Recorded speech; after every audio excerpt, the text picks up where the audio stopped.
ഞാനിതൊരു വീട്ടിൽ ചെന്ന് നോക്കിയപ്പോൾ കസ്റ്റമർ പറഞ്ഞ ഇതുമെന്ന് ഇറത്തടിച്ചു എന്നാണ് പറഞ്ഞത്. കറണ്ട് ഇല്ലാത്ത ടൈമിൽ ഇതുമെന്ന് ഇറത്ത് വന്നു. കാരണം നോക്കിയപ്പോൾ എന്താ വെച്ചാൽ അപ്പോൾ ആ പ്ലഗിൽ നിന്ന് ഊരി ഇട്ടപ്പോൾ ആ പിന്നുമെന്നാണ് ഇറത്തടിച്ചു എന്നല്ല പറഞ്ഞത്. അപ്പോൾ നിങ്ങളെല്ലാവരും സൂക്ഷിക്കേണ്ടതാണിത്. ഇൻവെർട്ടർ കംപ്ലൈൻ്റ് അല്ല. ഇത് ഇങ്ങനെ ഊരിങ്ങാണ്ട് അവിടെ തൊട്ട് കഴിഞ്ഞാൽ അവിടെ കറണ്ട് ഉണ്ടാവും. ഇതാ അങ്ങനെ പ്ലഗ് ഇതുപോലെ ഊരി ഇട്ടുകൊണ്ട് ഇങ്ങനെ ടെസ്റ്റ് ചെയ്ത് നോക്കി കഴിഞ്ഞാൽ ഇതിപ്പോഴൊക്കെ കറണ്ട് ഉണ്ട്. ഏറ്റവും ശ്രദ്ധിക്കണം, ഈ സ്വിച്ച് ഓണിലാണെങ്കിൽ അവിടെ കറണ്ട് വരും. എല്ലാവരും ശ്രദ്ധിക്കണം. കാരണം ആ സ്വിച്ച് ഓഫ് ചെയ്തിട്ട് വേണം ആ പ്ലഗ് മുന്ന് അത് വലിച്ച് ഊരിയെടുക്കാൻ.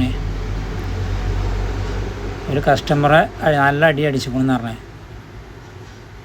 പിന്നീട് പോലും അത് അതിന്മേൽ തൊട്ടിട്ടില്ല, അങ്ങനെ വലിച്ചവിടെ ഇട്ടേക്കാണ്.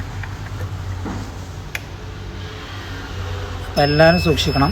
ഇടി പൊട്ടുമ്പോഴും ഇതൊക്കെ ആകുമ്പോൾ ഇങ്ങനത്തെ ഇൻവെർട്ടറുകൾ ഉണ്ടെങ്കിൽ അതിൻ്റെ സ്വിച്ച് ഓഫ് ചെയ്തതിന് ശേഷം മാത്രമേ അത് ഊരിയെടുക്കാൻ പറ്റുകയുള്ളൂ. അല്ലാതെ പക്ഷം ഊരിയെടുക്കാനേ പാടില്ല. ഈ പ്ലഗ് ഈ സ്വിച്ച് ഓഫ് ചെയ്തതിന് ശേഷമേ ഈ പ്ലഗ് ഊരിയെടുക്കാൻ പറ്റുള്ളൂ. ഇതുപോലെ പ്ലഗ് ഊരിയെടുത്ത് കഴിഞ്ഞാൽ അവിടെ ഇനി തൊട്ട് കഴിഞ്ഞാൽ ഷോക്ക് അടിക്കില്ല. അവിടേക്ക് നമുക്ക് ധൈര്യത്തോടെ പിന്നെ തൊടാം. ആ സ്വിച്ച് ഓണാക്കിയിട്ട് ഒരിക്കലും തൊടാൻ പാടില്ല. സ്വിച്ച് ഓണാക്കി കഴിഞ്ഞാൽ അതിന്മേൽ കറണ്ട് വരും. അത് പ്ലഗിൽ കുത്തി കൊടുത്ത് സ്വിച്ച് ഇട്ട് കഴിഞ്ഞാൽ ക്ലിയറാവും. സ്വിച്ച് ഓൺ ചെയ്യാം. ഇങ്ങനെയാണ് ചെയ്യേണ്ടത്.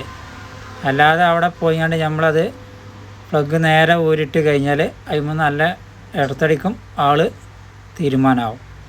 നിങ്ങൾ ഈ വീഡിയോ ആദ്യമായിട്ടാണ് യൂട്യൂബിൽ കാണുന്നതെങ്കിൽ ഒന്ന് സബ്സ്ക്രൈബ് ചെയ്യുക. അതുപോലെ തന്നെ ഫേസ്ബുക്ക്, ഇൻസ്റ്റാഗ്രാമിലാണെങ്കിൽ ഫോളോയും ചെയ്യുക. ഇനി അടുത്ത വീഡിയോയിലൂടെ